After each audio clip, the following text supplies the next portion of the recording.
Kuraya manywa yo kuri uyu wa kabiri tariki 2 z'uku kwezi kwa 12 Imirwano imeze nabi muri ibi bice bigiye bitandukanye harimo Gatogota n'ahandi ngiye kugenda nkubwira muri iyi ntara ya Kivu y'Amajyepfo aho iyi mirwano yatangiye kuva mu masaha ya saa 9 z'ijoro aho byagiye bigaragara ko izi mpande zombi ibintu bitameze neza kugeza n'aya masaha. Byagenze ute? Ninde watangije iyi mirwano? Nkundi rubane nanjye ngende nkubwira ibiri kubera ku kibuga cy'imirwano cyane ko urugamba noneho rutoroshye kuri uyu wa kabiri. Izi ni update ziba zagiye zigaragara ahangaha hari kubera iyi mirwano kandi nanjye narabikwijeje wowe neza amatwi ko ahangaha byose mba nabikurikiranye 5 kugira ngo uze kubasha gusobanukirwa neza uko byagenze cyane ko na n'ubu ngubu imirwano ikijya mbere urusaku rw'amasasu y'imbunda ziremereye n'imbunda zoroheje bikomeje kuvuza ubuhuha ahangaha muri ibi bice ngiye kugenda nkubwira kuko nagiye mbona ari ibice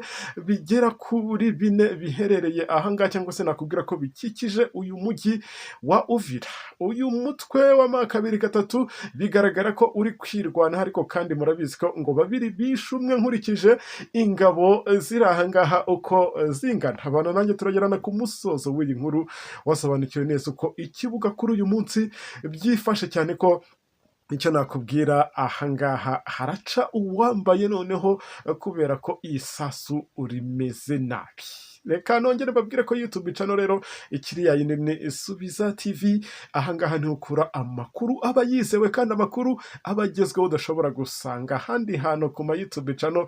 Nabonye abantu benshi bajya baza bababeshya babatuburira bishakira views ariko twebwe ikintu cyatuzanya ahangaha no kubagezaho amakuru y'ibyabaye kandi bijyanyabyo opana kuza tubafera ibyo ntacyo twebwe byatumarira. Bityo rero mujye mudukundira mudushyigikire mubana natwe mu sharinga iyi nkuru kuri bagenzi banyu buruko twaprodinze namwe mudutega amatwi ari nako mukora wisheya ndetse munaduha ibitekerezo byanyu muri comment. Ubwo birumvikana nahisema ikaze n'abandi bashyashya kuri uyu muyoboro wa YouTube channel witwa Subiza TV. Kora subscribe cyangwa sabone bitewe no kubyita ariko kandi wibuke ufungure kariya kantu k'inzogera. Iyo niyo nkunga ya mbere urabuduteye kandi kubana natwe ni ukuri kw'Imana nta gihombo kirimo. Twigarukira ku kibuga cy'imirwano by'umwihariko ahangaha byaje kugaragara ko intambara iyeruye noneho mu buryo bwa nyabyo. Ngira ngo ibi bibaye noneho habura umunsi umwe ngo oyo Felix Tshisekedi ajye hariya iduha mu masezerano bagomba gusinyira hariya muri Leta Zunze Ubumwe za Amerika. Ubwo birumvikana ni kuwa 4 bagombaga kujyaho ariko kubera ko ari kuwa 4 ntago bagomba kugenda kuwa 4 ubu ngubu yagombaga kugenda yaragombaga kurara agiye kwanza cyangwa akagenda ejo kuwa 3. None dore ingabo ze nabo bafatanya urugamba mu kurwanya uyu mutwe wa makabiri gatatu babyukiye mu mirwano idasanzwe na n'ubu ngubu nakubwira ko ibintu bitifashe neza ahangaha ku kibuga cy'imirwano. Uti byatangiye gute rero? Nakubwira ko urusaku rw'amasasu na n'ubu rucyumvikanaho uyu mutwe wa makabiri gatatu na FARDC nabo bafatanya kuri uru rugamba aho abangaba rero baje gucakirana muri ibi bice byinshi cyane byo muri iyi ntara ya Kivu y'Amajyepfo.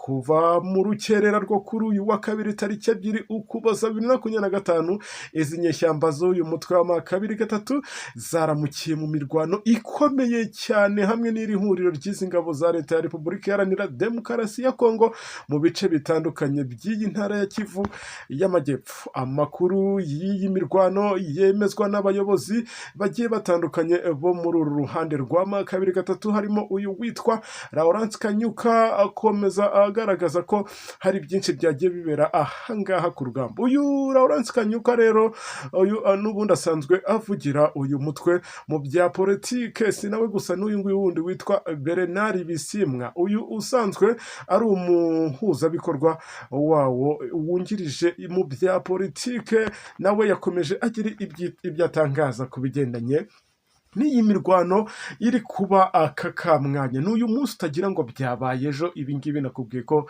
iyi mirwano yatangiye ahagana mu masaha ya saa cyenda z'ijoro, na n'ubu ngo bikaba bikimeze nabi. Uruhande rwa leta ya Kinshasa cyakoza ntacyo rurabitangazaho, nubwo twagiye tubona ko ku ruhande rw'uyu mutwe w'amakabiri gatatu ruri kugenda rugira ibyo ruvugaho ku mirwano iri gusakiranya izi mpande zombi. Amakuru akomeza avuga ko izi mpande zihanganye zatangiye gusakirana mu masaha ya saa cyenda z'uru rukerera, ngira ngo nari nanabikubwiyeho, aho bamwe muri aba bayobozi bo kuri uru ruhande rw'izi nyeshyamba babicishije ku mbuga nkoranyambaga zabo bavuga ko iyi mirwano iri kubera mu bice birimo Gatogota ndetse na Ruvungi n'ahangaha Kaziba, yewe n'ahandi hitwa muri Kasika. Ahangaha ngira ngo higeze no kubera indi mirwano ikomeye cyane. Aha muri Kasiko werekeza Mwenga naho byaje gukomera, sinaho gusa n'ahandi hitwa Chivanga. Ahangaha nakubwira ko umuriro watse, ibintu bimeze nabi.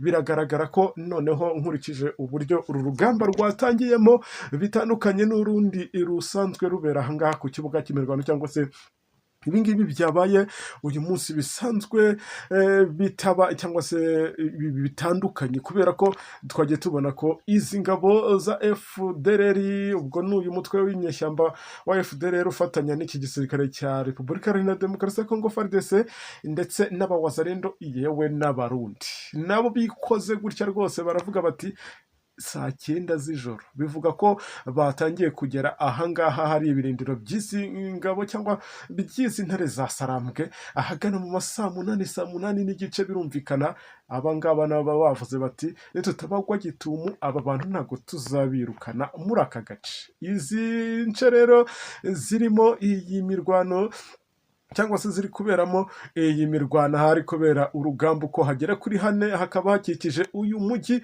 wa Uvira wa kabiri munini mu ntara ya Kivu y'Amajyepfo. Ni nabyo ndi kugenda nkubwira kugira ngo ugende urushaho kugenda umenya uko ku rugamba bimeze. Uyu Kanyuka na Bisimwa rero, aba bombi bakaba batangaje ko iri huriro ry'izi ngabo ya Repubulika cyangwa se by'izi ngabo za FARDC, reka mvuge Kinshasa ariko mwarangije mwese kubisobanukirwa neza. Ndabizi ko abantu muba munteze amatwi muri abasirimu, iyo nkivuga ingabo za leta ya Kongo muhita mubyumva neza ko ari FARDC, ari naho rero izi bigaragara ko arizo zatangije uriya rugamba cyangwa se zatangije iyi mirwano. Uti byatangiye gute rero? Ibi ngibi bikaba byagaragaye ku mirongo y'imbere y'urugamba ubwo byatangiraga.